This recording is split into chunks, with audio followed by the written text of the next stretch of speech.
You know the book. 25 million copies, 40 languages, 237 weeks on the bestseller list. A Brief History of Time sits on shelves from Sao Paulo to Seoul, spine cracked or spine pristine, read cover to cover or abandoned at page 63. But nobody talks about the final push, the last 24 hours, autumn 1987, Cambridge.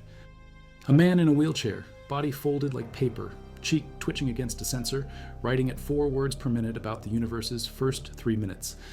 One last chapter, one last revision, one last chance to get it right before Peter Guzzardi in New York says enough. This is what that looked like. Stephen William Hawking sits in his office at the Department of Applied Mathematics and Theoretical Physics, University of Cambridge, Wilberforce Road. 45 years old, 24 years into motor neurone disease, 2 years past the pneumonia that nearly killed him in Geneva, 2 years past the tracheotomy at Addenbrooke's hospital that saved his life and took his voice. The doctors in Switzerland told Jane to pull the plug. She refused. They flew him home, cut a hole in his throat, tube in the windpipe. Breath, yes. Voice, gone. Forever. Then Walter Woltosz sent the equalizer. 1986. Software originally designed for Woltosz's mother-in-law, who also had ALS. A database of 3,000 words and phrases. Hawking presses a hand switch. The program scans rows on screen. Click. It scans that row. Click again. Word selected. Sentence builds at the bottom. Send it to the speech plus call text 5010 synthesizer. American accent. Flat. Robotic. Dennis Klatt's voice from MIT, recorded in the early 80s, now coming out of Stephen Hawking's wheelchair. He calls it his American accent. He keeps it. Even when offered upgrades, he keeps it. This is his voice now. Not 4 words per second. 4 words per minute. A sentence takes several minutes. A paragraph takes an hour. A chapter takes weeks. He has been working on this book since 1982. First draft finished 1984. Then Peter Guzzardi happened. Guzzardi's job was to make the book understandable to someone like him, someone without a physics degree, someone browsing airport bookstalls. Hawking wanted it in airports. He told his agent that. The agent, Al Zuckerman, made polite noises, clearly doubting. But Bantam bought it. Over $100,000 for the U.S. rights, according to the 1992 biography by Michael White and John Gribben. And Guzzardi got to work. Each chapter Hawking sent, Guzzardi sent back a long list of objections and questions. What does this mean? Who is this for? Can you explain it differently? Hawking rewrote, sent it back. More questions. More objections. At times, Hawking thought it would never end.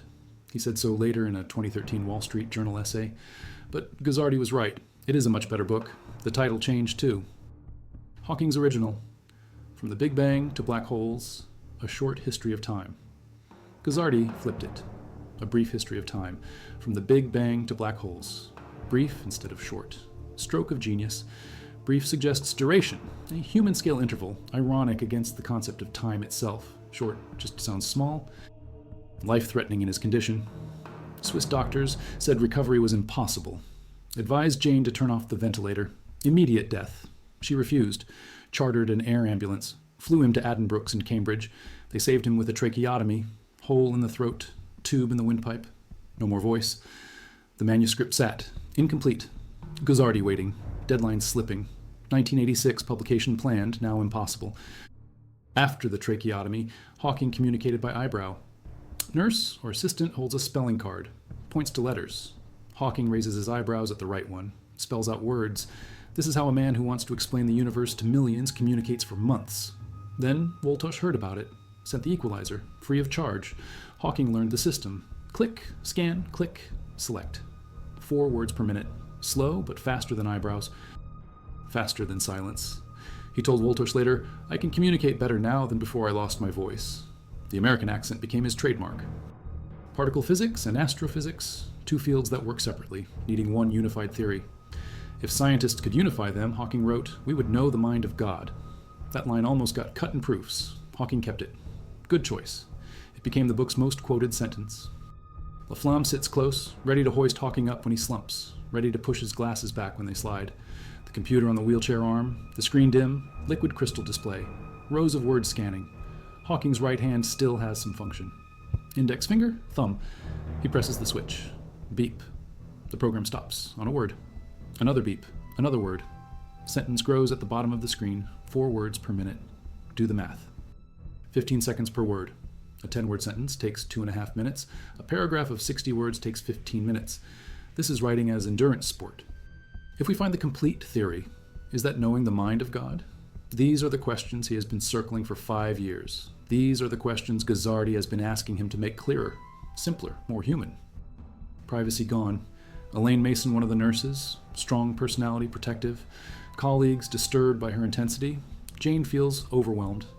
The celebrity status is hard. The fairy tale image the world sees, a brilliant mind trapped in a broken body, is daunting to live up to. Hawking's atheism clashes with Jane's strong Christian faith. Tension building, they will separate in 1990, divorce in 1995. But in autumn 1987, they are still together, still pushing through. 24 years past his death sentence, still working, still thinking, still writing. Colleagues sit at his right when working with him, sharing this view of screens and blackboard. The couch along the windows, red, used for medical treatments. He needs to be laid flat periodically to clear his throat. Nurses carry him or hoist him with a winch. Later, more sophisticated wheelchairs let them treat him directly in the chair. But in 1987, he still gets hoisted. In 1982, he decided to write it, motivated partly by money. He needed to finance his children's education and home expenses. The awards and honors, the Eddington Medal in 75, the Hughes Medal in 76, the Franklin Medal in 81, the CBE in 82, the Gold Medal of the Royal Astronomical Society in 85, none of them significantly changed his financial situation. Cambridge University Press published his academic books. They did a good job, but he did not feel they had the right approach for the mass market. He wanted airport bookstalls. He told his agent. Zuckerman got him offers. Cambridge University Press, traditional publishers, all interested. But Hawking picked Bantam, mass market publisher, distribution beyond bookstores into drugstores, supermarkets, airport shops, exactly what he wanted. The first draft took all of 1984 to complete, 100 pages, extremely dense, describing the quest for the grand unified theory, the holy grail of physics. 2 fields, particle physics and astrophysics, each working each separate, needing one theory that explains both. Hawking aimed to explain it in non-technical language, no equations, except Einstein's E equals mc squared. His publisher warned him every equation would have sales, so one equation only. The rest, words, analogies, metaphors, similes, humor. He tells the story of the scientist lecturing about the solar system. An old lady stands up, says the world is a flat plate on the back of a giant tortoise. The scientist asks, "What is the tortoise standing on?" She replies, "You are very clever, young man, but it is turtles all the way down." This is how he opens the book, accessible, human, engaging. He knew the book mattered. He knew it could reach millions. He knew if he explained it right, people would understand. Not physicists, not academics, regular people, people in airports. Guzzardi confirmed this in multiple interviews, including one published in March 2018 in The Guardian and Gulf News. The manuscript went to Bantam in autumn. Production began. Copy editing, design, layout, illustrations. The book would publish April 1st, 1988, April Fool's Day. Hawking noted the irony later in a 1998 essay in Prospect magazine. Appropriately enough, he wrote, so 24 hours before he finishes, what is he thinking? Relief, probably. 5 years of work, 5 years of revisions, 5 years of Guzzardi's questions, about to end. Doubt, maybe. Is it clear enough? Will people understand? Will it sell? His agent doubted it. His colleagues wondered. A book about cosmology, about the Big Bang and black holes, written by a physicist in a wheelchair, speaking through a computer, aimed at airport bookstalls. Who would buy that? As the next person. Jane said that. Others saw it too. He was notorious for wild wheelchair driving, speeding around Cambridge, spinning 360 degrees in parking lots, startling visitors. When he met Guzzardi for the first time at a Chicago Holiday Inn, his assistant announced, "Is that Peter Guzzardi?" This is Professor Hawking, just as the wheelchair spun a full 360 and rocketed toward the hotel lobby. Guzzardi and the assistant in full pursuit. The clock ticks, the office lights glow, Cambridge outside, historic and cold. November approaching, the days getting shorter. 12 chapters. Acknowledgements, glossary. Introduction by Carl Sagan, written later, telling the story of seeing Hawking sign the Royal Society book in 1974, the same book Isaac Newton signed. Sagan calling Hawking the worthy successor to Newton and Paul Dirac. But Hawking does not know about that yet. He just knows the manuscript is done. Mailed, or hand-delivered by assistant. The manuscript arrives in New York. Guzzardi reads it. Finally satisfied, finally ready. The book goes into production. Typesetting begins. Illustrations commissioned.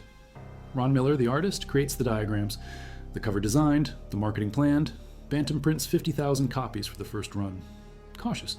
A specialized science title, not expecting much, but ready to try. April 1st, 1988, the book publishes simultaneously in the UK and US. The first printing has errors, mislabeled diagrams, typographical mistakes, missing table of contents, missing dedication page. Bantam recalls most copies, destroys them. Corrected second printing goes out, and then something unexpected happens. The book sells out, immediately. 50,000 copies gone in days. Bantam scrambles, prints more, those sell out. Prints more. The book climbs the bestseller lists. Number 1 in the US, number 1 in the UK. Stays there. Weeks turn into months. Months turn into years. 237 weeks on the Sunday Times list. Longer than any book in history, Hawking noted, except the Bible and Shakespeare apparently do not count. It made Hawking a global celebrity. Master of the universe, Newsweek called him. Television specials, magazine covers.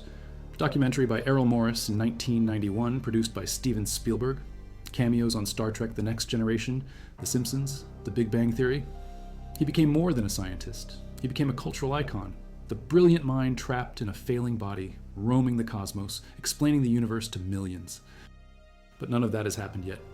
In autumn 1987, he is just a physicist finishing a book, exhausted, hopeful, uncertain. The office dark now, 7 p.m. approaching. Time for dinner. Hawking powers down the computer. Laflamme packs up the notes. The nurses prepare to move him. Tomorrow more work, always more work. Papers to write, students to supervise, lectures to prepare. The universe does not stop needing explanation just because one book is done. Nobody did. They will buy the book. Carl Sagan saw it in '74, watching Hawking sign the Royal Society book, the same book Newton signed. A legend even then. The image of the imprisoned mind roaming the cosmos became the book's unspoken hook. He has spent thousands of hours on this book, thousands of clicks, thousands of beeps, thousands of synthesized words in that flat American accent. And now, finally, it is done. Guzzardi describes meeting Hawking, the editing process, and the completion of the final draft in fall 1987. Stephen Hawking's own essay in the Wall Street Journal, September 2013, details his decision to write the book, the drafting process in '84, the agent's doubts, and Guzzardi's relentless questioning. Hawking's essay in Prospect Magazine, 1998, marks the 10th anniversary of publication and confirms the April Fool's Day release in '88. The Wikipedia article for A Brief History of Time, updated November 2024, synthesizes publication history, sales figures, and the book's content. Stephen Hawking's biography on Wikipedia, updated November 2024, covers his life, diagnosis, tracheotomy in '85 at CERN and Addenbrooke's Hospital, and the development of his communication system. The Computer History Museum article from July 2019 details Walter Woltosh's development of the equalizer in '86, the Speech Plus Calltext 5 010 synthesizer, and Dennis Klatt's MIT voice synthesis. Time magazine, February 1988, profiled Hawking's daily routine in Cambridge, describing his office, his work with graduate student Raymond Laflamme, his writing speed, and his determination. These sources established the timeline, the technology, the people, and the process behind the book's completion. Final push. 4 words per minute. The screen scanning, the switch clicking, the sentence growing, the chapter ending. The manuscript done. Relief, doubt, determination, exhaustion, hope. All of it compressed into one last day of work before he sent the file to New York and waited to see if the world would care. The book that Hawking wrote at 4 words per minute. The book that took 5 years and a near-death experience and a relentless editor and a speech synthesizer with an American accent, that book changed popular science. Before A Brief History, science books rarely sold 1 million copies. After, publishers poured money into the genre. They reissued backlists, they signed new authors, they inflated advances. The market exploded. Not all of them succeeded. Even Hawking's later books, The Universe in a Nutshell in 2001, A Briefer History of Time in 2005, did not repeat the magic. The ingredients were clear. The recipe could not be replicated.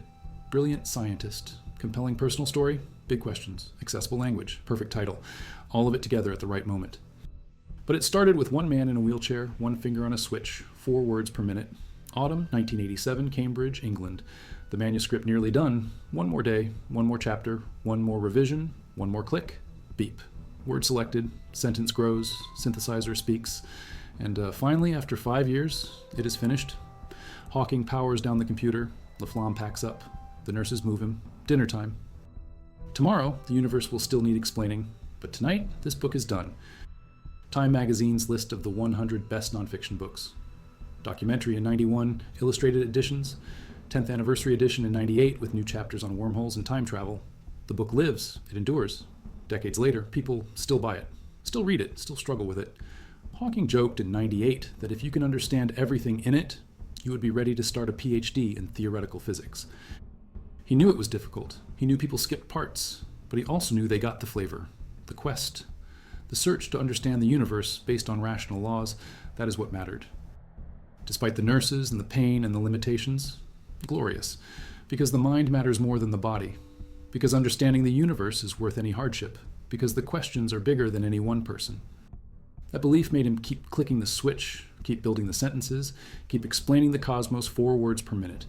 And that belief, transmitted through 198 pages of carefully chosen words, reached millions, made them wonder, made them think, made them look up at the stars and ask why. A computer on the arm, a switch in his hand, a voice from a synthesizer, 4 words per minute. The universe waiting to be explained, 1 more day of work, 1 more chapter, 1 more sentence, 1 more word. And then, finally, done. One of the most famous scientists on Earth, not despite his limitations, because of them. Because watching a trapped mind roam the cosmos is awe-inspiring. Because his determination to explain, to teach, to share, broke through every barrier. Because he refused to let ALS silence him. I've written the book, but technology is just a tool. The mind using it matters more, and Hawking's mind, even trapped in a failing body, was extraordinary. He visualized equations as geometry. He held entire symphonies of mathematics in his head. Colleagues compared him to Mozart. He thought differently because he had to, and that difference gave him insights others missed. In the final 24 hours, he probably thought about the equations. The Penrose-Hawking singularity theorems from the 60s and 70s, proving the Big Bang and black holes arise from general relativity. Hawking radiation, his 70s discovery that black holes emit particles, that they evaporate over billions of years. The no-boundary proposal with James Hartle, suggesting the universe is finite but has no edge, like the surface of the Earth. These ideas filled the book. These ideas needed explanation. Guzzardi pushed him to make them clearer. Hawking pushed back sometimes, defending the complexity, but ultimately he simplified, cut the jargon, added analogies, made it human. Too simple, they lose the science. Hawking walked the line, not perfectly. Some chapters are hard. Imaginary time, quantum gravity, the anthropic principle. These are tough concepts, but he tried. And mostly, he succeeded. The sales prove it. The longevity proves it. 37 years after publication, people still read it, still struggle with it, still learn from it. He founded the Center for Theoretical Cosmology at Cambridge in 2007. He published papers on black hole information paradoxes, on M-theory, on the multiverse. He warned about artificial intelligence, about climate change, about inequality. He advocated for space exploration, for disabled rights, for science funding. He lived until March 14, 2018, 76 years old, 55 years past his diagnosis. He died at home in Cambridge. Tributes poured in from around the world.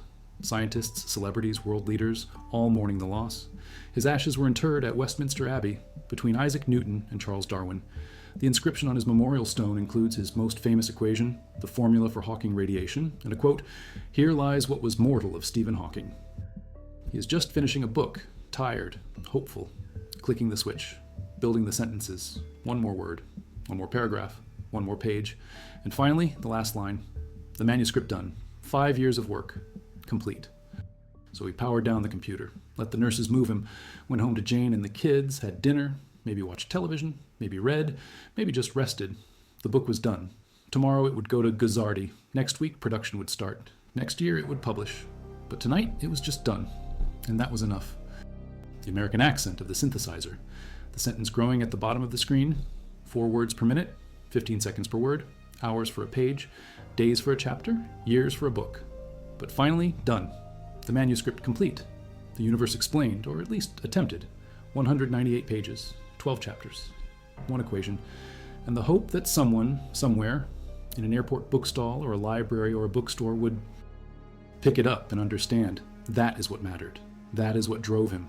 That is what kept him clicking the switch through 5 years of revisions and 1 tracheotomy and countless hours of frustration.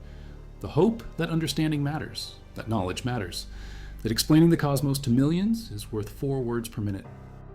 If you value documented history of scientific achievement and human determination like this, subscribe. It is the best way to support our work.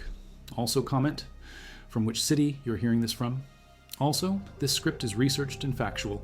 using sources including Peter Gazzardi's first-hand accounts published in The Guardian, Gulf News, and Irish Times in March and November 2018, Stephen Hawking's own essays in the Wall Street Journal from September 2013, and Prospect Magazine from 1998, detailing the book's creation, the Wikipedia articles on A Brief History of Time and Stephen Hawking, updated November 2024 with comprehensive timelines and references, the Computer History Museum's July 2019 article on Hawking's communication technology, written by staff historians with access to primary documents, and Time Magazine's February 1988 profile of Hawking at work in Cambridge.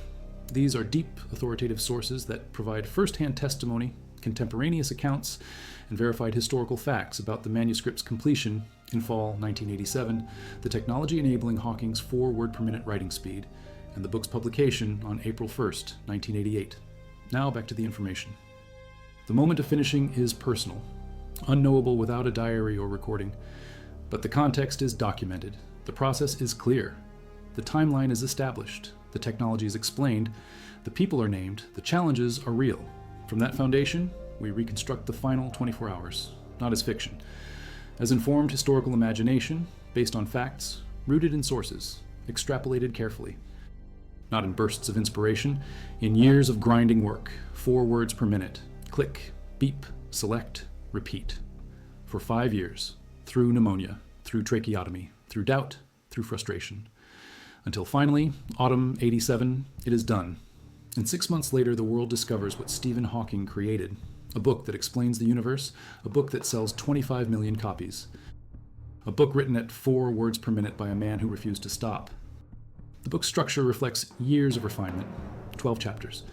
Chapter 1, our picture of the universe, opens with the turtle's story. Chapter 2, space and time, explains relativity. Chapter 3, the expanding universe, covers Hubble and redshift.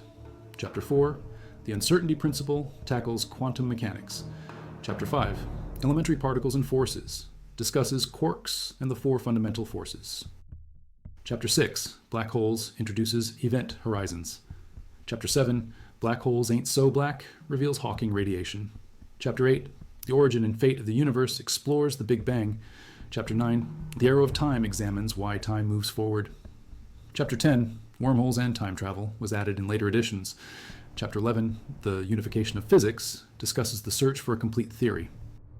Chapter 12, conclusion, asks philosophical questions about God and existence. He simplified without losing accuracy. He used analogies without being condescending. He respected his readers' intelligence while acknowledging their lack of specialized knowledge, making sure the description of black holes did not require a physics degree to follow. These small touches, these careful word choices, they took time. 4 words per minute means you think hard about each word. No wasted space, no filler. Every sentence counts. Hawking radiation, the no-boundary proposal, these were his scientific achievements. But how many people knew about them? Fellow physicists, yes. Students, maybe. The general public, hardly any. This book changed that. It brought his work to millions. It made black holes and the Big Bang household concepts. It gave him a platform to influence not just science, but culture. In the book, Hawking is careful about God. He references the mind of God, but mostly as metaphor. He explains that a complete theory would not require God to set the universe in motion, but he does not rule out God's existence. He leaves room for faith while presenting the science. This balance upset some atheists who wanted him more explicit. It upset some theists who felt he diminished God, but it worked for most readers. It let them engage with the science without forcing a religious conclusion. That openness made the book accessible to believers and non-believers alike. If we find a complete theory, would that be knowing the mind of God? Why does the universe bother to exist? These questions have no easy answers. Asking them is enough. It makes readers think. It makes them engage.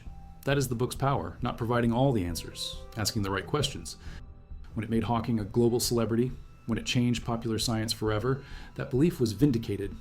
People want to know. They will read a difficult book. They will struggle with complex ideas, if you respect them enough to explain clearly, if you work hard enough to make it accessible, if you refuse to give up. 4 words per minute, 5 years, 1 book, 1 man, 1 extraordinary achievement. After A Brief History, publishers invested heavily in popular science.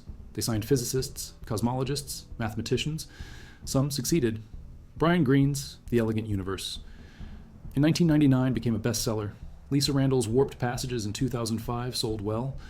Sean Carroll's The Big Picture in 2016 found an audience. But none matched Hawking's numbers. None stayed on bestseller lists for years.